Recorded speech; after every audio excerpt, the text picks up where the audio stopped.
Danas sam obišao prvi objekat jednog velikog trgovinskog lanca koji je prešao na novi sistem fiskalizacije i želim, Violeta, vama i rukovodstvu Ideje da zahvalim i na odgovornosti i na ažurnosti, na tome što ste podržali novi sistem fiskalizacije u Srbiji. Ovo je jedan od nekoliko hiljada objekata koji su već u sistemu fiskalizacije. Do danas je negde oko 130.000 privrednih subjekata se prijavilo za novi sistem. Zato, Violeta, hvala puno i vama, hvala puno i NCR-u i svim kompanijama koje su se uključile. Zahvaljujemo se Ministarstvu finansija na realizaciji i podršci u ovom izuzetno važnom projektu.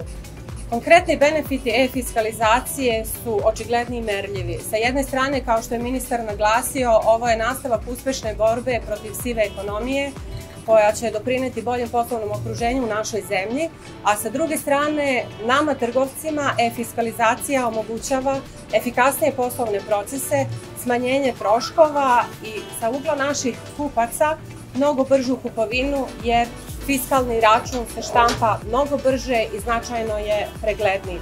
Novi uređaji su i novi softver su mnogo kvalitetniji od postojećih, tako da zaista na zadovoljstvo i nas trgovaca i naših potrošača zvanično ulazimo u e-fiskalizaciju. U toku su pripreme za masovnu implementaciju i migraciju sa stare na novu fiskalizaciju i sigurni smo da ćemo to postići u zakonom predviđenom roku.